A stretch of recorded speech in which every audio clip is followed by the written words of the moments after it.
It's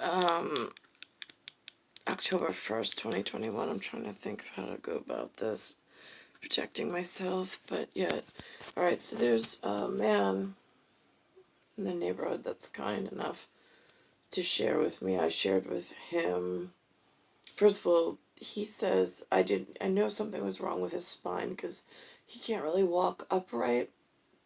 He tends to push a cart and hunch over, but the cart's more of like it looks like a walker.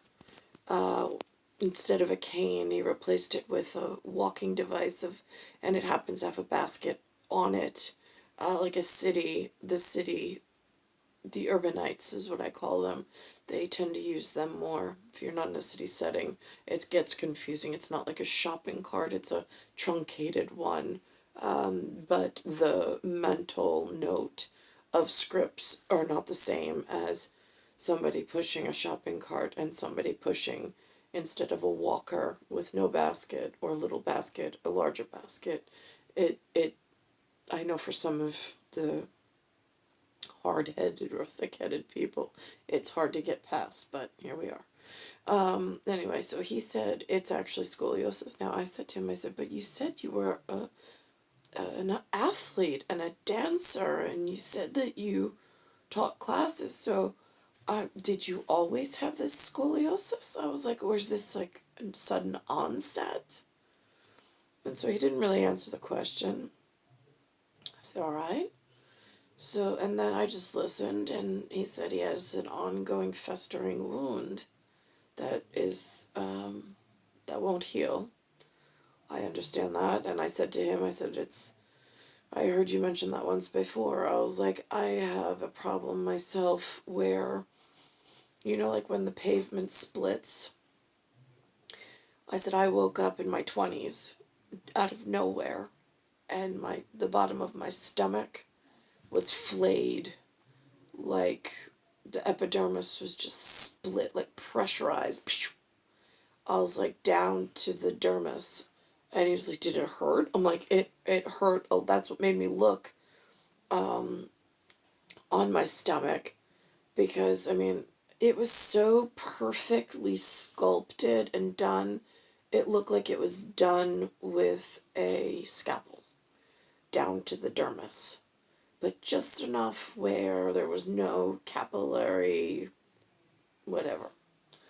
And so so it burned because the dermis was exposed. And then when I had to look in the mirror, and that's when I saw that the whole side of my body, it was pressure. I think it said it was a pressurized split, but it looks like a flay. Could have been done with a razor. I really don't know. In this acclimate, I was out cold.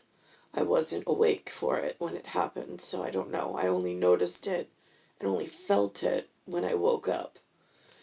And I woke up around the humans that I was living with, which at the time were Linda and Lou.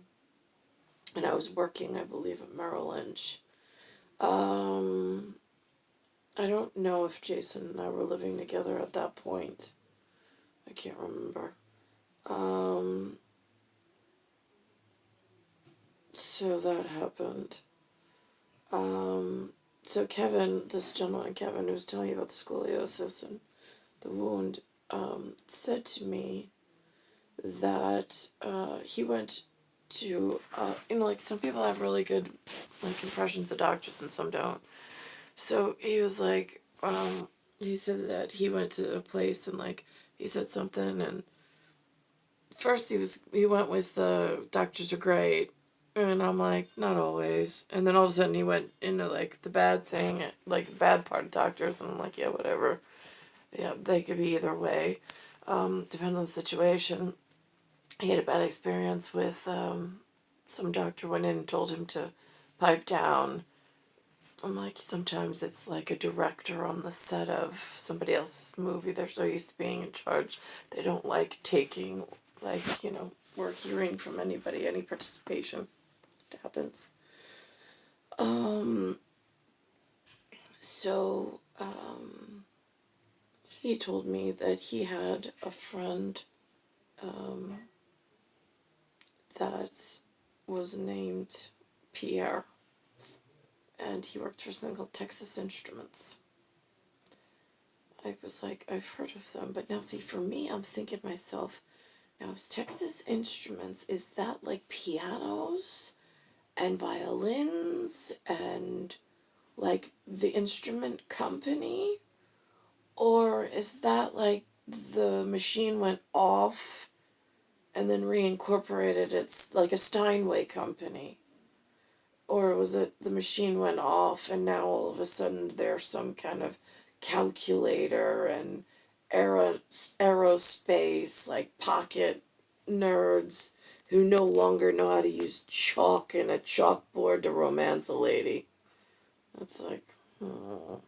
But apparently that his Pierre worked for Texas Instruments as an auditor. I don't even know what that means, but apparently has some international connection. He said when he went there once, he said that like the army had to meet him to protect him in the other countries. And I was like, really? Like, I mean, again, you don't think it's so bad. He's like, and Kevin said that he used to like to write letters. And I said, yeah, I'm pretty old fashioned myself. I prefer handwritten to whatever. But here we are in this day and age. So, so that was interesting. Because it was a country that he said it was El Salvador. And I'm like, again, when I went to school, there was a class, one of the classes that they held us captive in was something called, the sounds they made was social studies or his story. But the textbooks were, I think from like the 1950s or 60s. I mean, they weren't brand new textbooks. It was old history. And honestly, when I was at St. Dominic's at the time in Oyster Bay, when I walked into social studies class, I don't even remember the woman's name. I just remember she looked like a bird. And a bird meaning like in a cartoon. I swear, it's almost like mentally they paused. Like I walked into physicality into her room. I sat at the desk. One year she did American something, and the other year it was Western civilization. But like mentally, I checked out. Like I have no recognition of it. Like I would leave the room, and whatever she went over stayed in the room behind me. However that works in this crazy earth project that I'm stuck in where I wake up flayed and I know the machine's going on and off and it's like scary, but like on quantum length scary of my physique is being harmed. And I know that there's holes in transmission. So, and then when the machine comes back on, the machine's not always working the way that it used to work. And things, it's like musical chairs. And you're like, wait a minute, hold on there. So that's really scary. And so, that's where I've been held captive since in New York on something called a Long Island, just off the coast of the continental, what they call United States of, and then they call United States, and then they call it North America, and sometimes they call it United States of America. So it gets confusing also because they don't always say it that way. And then there's something called a federal. I heard today that the U.S. Postal Service took out a tremendous amount of debt. I have no idea what they did with all that debt. If that was like private funding for the United States of some sort. That's confusing. It was mentioned on the news, on the television. I'm trying to think. Oh, and I was at the park. Costa's mom, she was wearing a white Adidas sweatshirt with, Adidas has like almost like a dark navy, almost like a black color stripe in it. And she wore it inside out and around. It almost looked to me like a high priestess of some sort, or some high religious figure of some sort. I thought that was really interesting. I had said to her about the flaying and the stress fracture is what I called it, and I said that I did a social media thing with the ground and not pictures of my body though, because I didn't want that on anything. And then I said, I mentioned about Benjamin, which was the baby I was carrying at that time in 1999, that when he was born, he had a problem. He had the cord wrapped around his neck. He was sunny side up, which it was a really painful labor. And then there was something wrong with him when he was first born, like his head was misshapen. They thought it was hydrocephaly. But the state came in. My mom went to some play group, and he wasn't like interacting right. Like he'd look at you, but it was like the machine just wasn't work. Like it was on and recording. It's just like he didn't have control over some of his body functions. Now you would never know, but back then they put him in something called an IFSP, which I had totally forgotten. That's the early intervention here in the city of New York or the state of New York. I don't even know which one. And then they kept an eye on him. He went to the Whitestone School for Child Development. He would go on one of the short buses. They would take him for a few hours and he'd be with other children in a small environment of only 10 kids. And it was like just an observatory, let's call it, with really, really amazing professional special education teachers. And then he had what's called an IEP that followed him throughout the rest of the school. Now, I was speaking to Costa's mother, Sophie. She said that she's in special needs. And I was asking how that works, because it gets real confusing. Like, what's an agency to them? Like, can anybody have an agency? Like, what's the umbrella? Is it because they take private insurance? Then the city pays for stuff. So, like, that gets confusing. And I'm like, I haven't really been able to figure the city system out at all. I was like, even when I had a child in the system. And she's like, well, it didn't start until like 1970s. And I was like, yeah, well, I didn't arrive till 1978. I was like, I think they called mine Gateway. And she's like, well, before that, she's like, they just called you stupid. And I'm like, yeah, funny thing about that, I wasn't that side of the spectrum. I was on the gifted side of the spectrum, but like gifted in a weird way. Like they were calling it psychic and a medium. They weren't calling it special needs or special ed or gifted or any of that stuff. Like that didn't roll out till a little later. But it's really hard. And I said, how long do you think they keep IEPs and stuff? She's like, I think 7 years. And I'm like, oh, I was like, no, my son, they probably still have it on file because everybody's got to protect themselves, especially about him and the flaying and all. So now, again, I know it's on file with the city, the inner city, I guess, but I don't know how, where, and why, and who needs to know these things, because again, I don't have I was flayed in the city, and then nobody talked about it, and I didn't really know where to report it, and they all made it like, oh, it's just stretch marks, nothing for you to worry about. Like, no, I got raped by someone I don't belong to, and you all know that I shouldn't be going down this tunnel, but here we are. Everybody's just like packing me up and quieting me down, and like, okay, off you go. What? I mean, like, the humanness just doesn't make sense, but for me, there was no civics.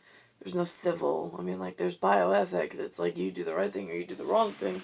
But when they did social studies, it's not like we had case studies of relevant current events and that we talked about it and Like it made sense in a world kind of a way. It wasn't even New York relevant. It was some 1960s book of like whitewashed or bleached or black watered blot, ink blot, and it made no sense whatsoever. And when I left the room, I didn't even have a memory that I was in the room. I think I confirmed that for Roach, who's now NYPD, but he was one of my teachers back in St. Dominic's. He was like a student teacher straight on. But I couldn't remember. He taught economics, that much I remember. And I had never heard that word either before. But it wasn't the social studies, was not on sociology, was not on what was going on around the no current events. And history was not like history in the making. No. It was as if, like, these are the dead guys that fought for your freedom before you got here. Memorize them, and there'll be a test at the end of the year. Like, what? And they were pictures or portraits that were hand painted of other people, and nobody talked about bread and circus. Nobody talked about Denmark and the circa of importance with however the actual circus works, an international court of important things, and humanities rights and things. None of that was ever spoken of. I mean, in New York, it's been, especially in where I was on Long Island, it's almost like the silent education of least importance. It was some kind of base knowledge, but I have to rebuild my ability to speak human to other humans. I just don't know which humans are relevant because I really can't figure out how they function. And I really haven't been able to find a career for myself to get paid and do an honorable thing and not be flayed or hurt or blown up by some artificial process.